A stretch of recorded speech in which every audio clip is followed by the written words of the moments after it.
नमस्कार साथियों, मैं हूं अन्ना मिश्रा। आप लोगों का इस वीडियो क्लास में एक बार फिर से स्वागत करता हूं। साथियों, हम लोग जो बात करने वाले हैं वो है बायोलॉजी या कहीं जीव विज्ञान। जीव विज्ञान में ये जो चैप्टर नंबर है वो है आपका 6 और हम लोग जो चर्चा कर रहे हैं या हम बात जो कर रहे हैं वो है आपका कोशिका की संरचना। कोशिका की संरचना से संबंधित हम लोग 4 वीडियो जो हैं, मतलब 3 वीडियो जो है हम देख चुके हैं और ये है आपका चौथा भाग। इसमें हम क्या बात करेंगे तो एक नज़र डाल लेते हैं कि इस वीडियो में हमें क्या क्या पढ़ना है। उससे पहले मैं शुरू करने से पहले हल्की सी जानकारी दे दूँ। यदि आपको इस वीडियो से थोड़ा सा भी लाभ मिलता है, जो कि मैं बोलना भूल जाता हूं, तो मुझे लगता है कि बोलना चाहिए लाइक और सब्सक्राइब और शेयर करने के लिए, क्योंकि डिसलाइक वाले तो बिना बोले ही कर देते हैं। तो क्यों ना आप भी कर दिया करें बिना बोले ही। लाइक अगर पसंद आता है, थोड़ा सा भी लाभ मिलता है, क्योंकि मैं बहुत मेहनत करता हूँ। ये मैं बोलता हूँ तो मुझे अपने आप में शर्म आती है, इसलिए आती है कि आप लोगों को खुद ही समझना चाहिए कि मैं बहुत मेहनत करता हूँ आप लोगों के लिए। तो यहाँ पर आप लाइक कर दिया करें, शेयर कर दिया करें और सब्सक्राइब भी कर लिया करें, ताकि थोड़ा सा एनर्जी आया करे। तो इसमें क्या क्या पढ़ना है आइए नज़र डालते हैं। कोशिका का केंद्रक यानी कि न्यूक्लियस क्या होता है। इसको 4 भागों में बांटा जा सकता है। केंद्रक कला, केंद्रक झिल्ली, मतलब ये एक ही भाग है, या न्यूक्लियर मेम्ब्रेन। दूसरा भाग जो है केंद्रक द्रव्य, न्यूक्लियोप्लाज्म या न्यूक्लियर सेप।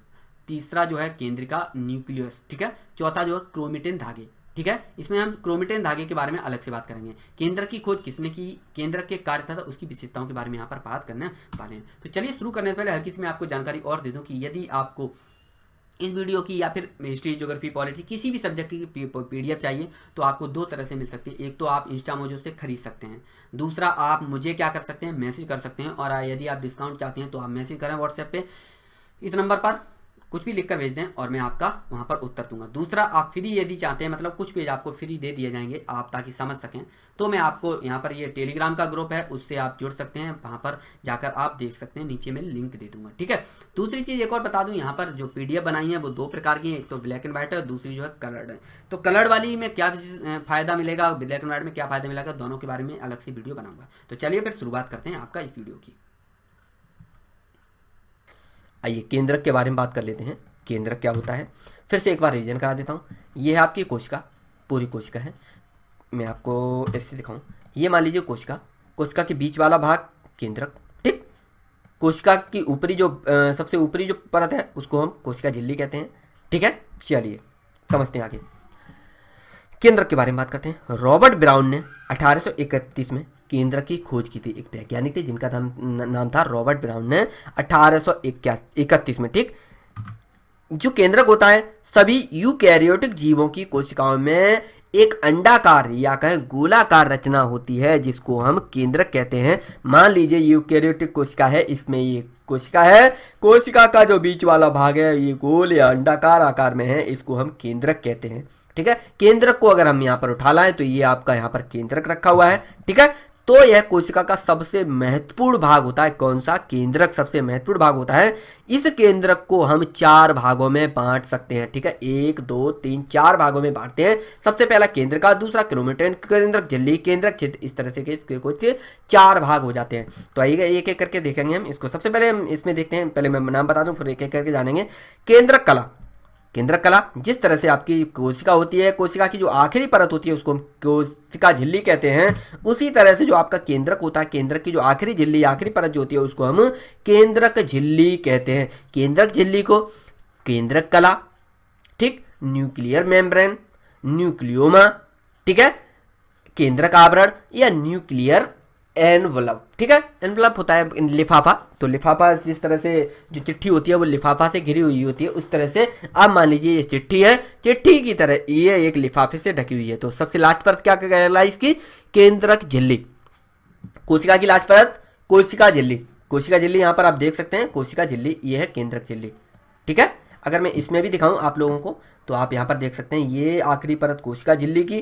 कोशिका में केंद्रक में जाएंगे, केंद्रक की जो आखिरी परत है यहाँ पर जो व्हाइट व्हाइट देख रहे हैं ये हो जाएगी केंद्रक झिल्ली। चलिए दूसरा देखते हैं, केंद्रक द्रव्य, इसको हम न्यूक्लियर सेप या केंद्रक रस्सी कहते हैं। अब केंद्रक रस कौन सा हो गया है, केंद्रक द्रव्य। मैंने अभी थोड़ी देर पहले बताया था कि पूरा जो कोशिका होती है, कोशिका में जो अंदर जो माल भरा होता है द्रव्य पदार्थ, उसको हम कोशिका द्रव्य कहते हैं, जीव द्रव्य कहते हैं।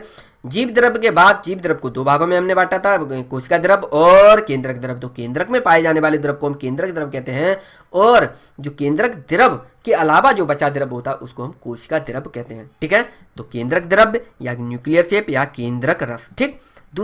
तीसरा है केंद्रिका, चौथा है आपका क्रोमेटिन धागे। चलिए केंद्रक झिल्ली के बारे में बात कर लेते हैं। केंद्रक झिल्ली या केंद्रक कला की, आइए दिखाता हूँ मैं आपको। ये कोशिका के बीच वाले भाग को हम कहते हैं केंद्रक। केंद्रक के ऊपर जो आवरण चढ़ा होता है या जो परत होती है उसको हम कहते हैं केंद्रक कला या केंद्रक झिल्ली। ठीक है, चलिए तो यह प्लाज्मा झिल्ली की तरह दोहरी झिल्ली की बनी होती है। जिस तरह से जो प्लाज्मा झिल्ली होती है इसकी दोहरी झिल्ली होती है, उसी तरह से आपकी केंद्रक की जो झिल्ली होती है वह भी दोहरी होती है। यह केंद्रक के चारों ओर एक परत के रूप में फैली हुई होती है। यहाँ पर आप देख सकते हैं ये केंद्रक है, केंद्रक के चारों ओर एक परत के रूप में है फैली हुई है। जिस तरह से ये पूरी कोशिका है, कोशिका के चारों ओर कोशिका झिल्ली फैली होती है, उसी तरह से जो आपकी केंद्रक होता है उसके चारों ओर केंद्रक झिल्ली फैली हुई होती है। यह झिल्ली लाइपोप्रोटीन से बनी होती है। फिर से बोल देता हूँ, यह झिल्ली केंद्रक झिल्ली जो होती है वह लाइपोप्रोटीन से बनी हुई होती है।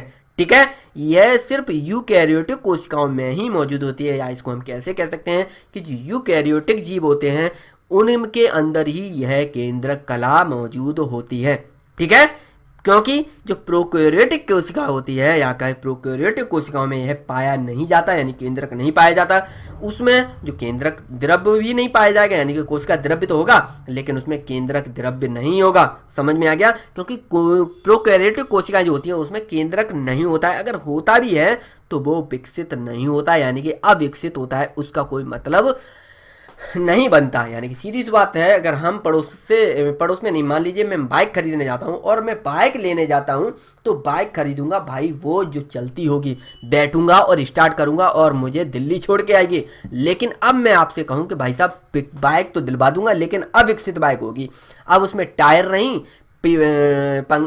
ट्यूब नहीं, स्टैंड नहीं, पेट्रोल नहीं, उसमें कुछ नहीं, तो फिर काय की बाइक? अब इस केवल अविकसित बाइक है। एक आपने हैंडल दे दिया तो काय का भैया बाइक है, वो तो किसी मतलब की नहीं रही ना।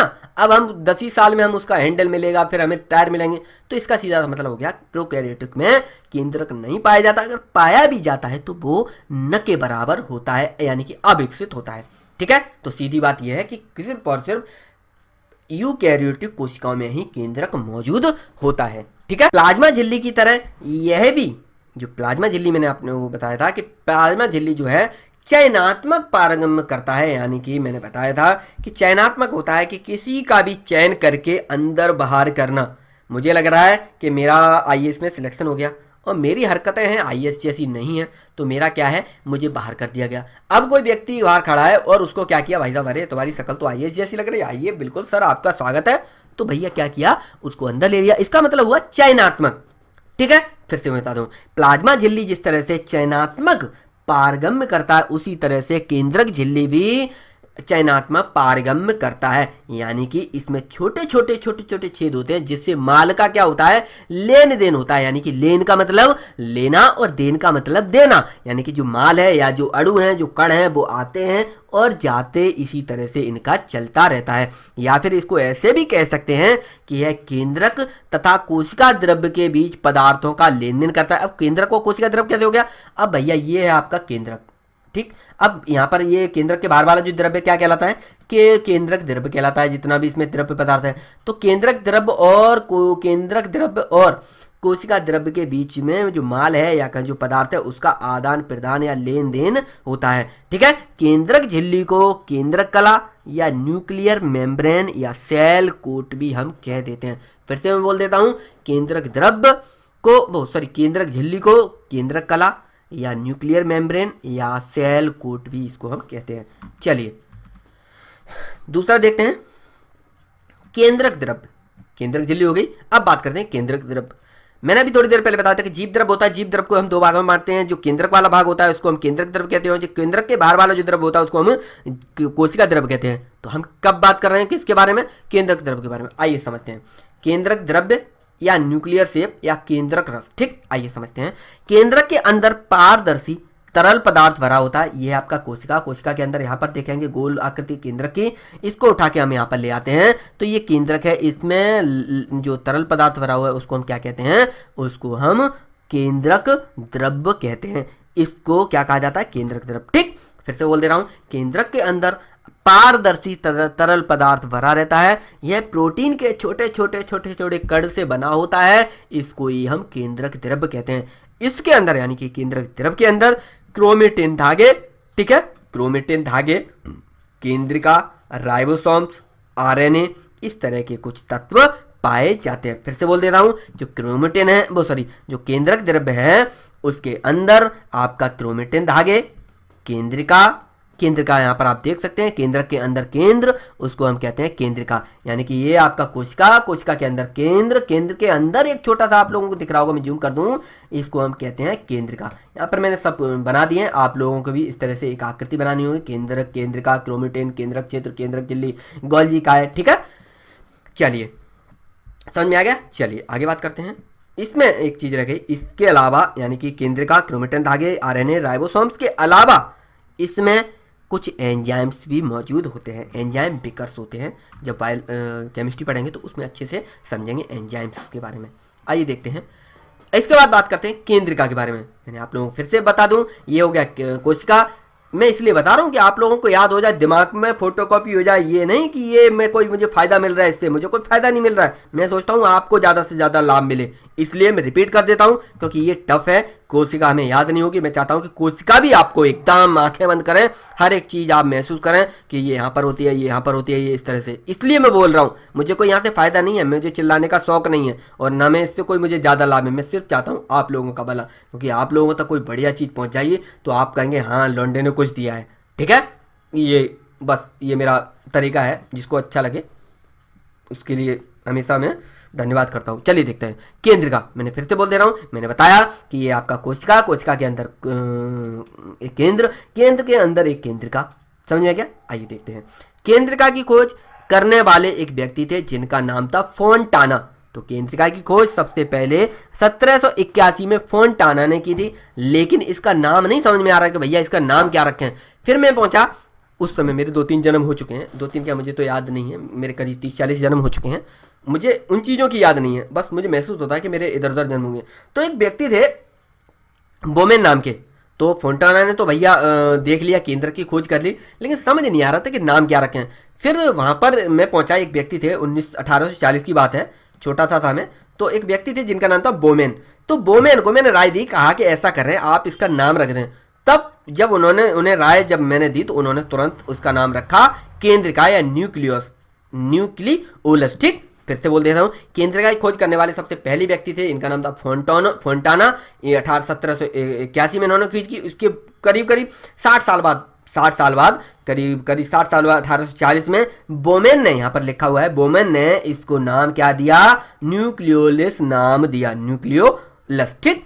तो केंद्रक के अंदर एक या दो केंद्रिका हो सकती हैं, यानी कि एक तो होती है, कभी कभी दो भी हो जाती हैं, ठीक है। तो घबराने वाली बात नहीं है कि अरे भैया ये क्या हो गया, ठीक है। चलिए देखते हैं। केंद्रिका पर कोई भी झिल्ली नहीं होती है। झिल्ली किसके ऊपर होती है? केंद्र के ऊपर।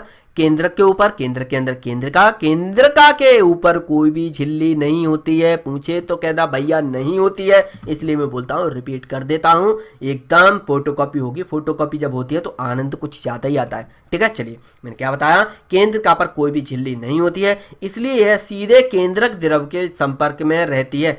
केंद्रिकाएं प्रोकैरियोटिक कोशिकाओं में नहीं पाई जाती। फिर से ध्यान दें, केंद्रक ही नहीं है तो केंद्रिका कहाँ से होगी? तो फिर से बोल दे रहा हूँ, प्रोकैरियोटिक कोशिकाओं में केंद्रक और केंद्रिकाएं मौजूद नहीं होती हैं। केंद्रिका में 85% यानी कि 85% प्रोटीन होता है, 10% आपका आरएनए होता है और 5% डीएनए होता है। यहाँ पर लिखा है केंद्रिका में 85% प्रोटीन, 10% आरएनए और 5% डीएनए होता है, ठीक है। तो साथियों, मुझे उम्मीद है आपको ये जो वीडियो है वो पसंद आया होगा। तो इसी तरह से आप डटे रहें, लगे रहें, सपोर्ट करते रहें, प्यार देते रहें। तो अगले वीडियो में मिलते हैं, तब तक के लिए नमस्कार, जय हिंद, वंदे मातरम।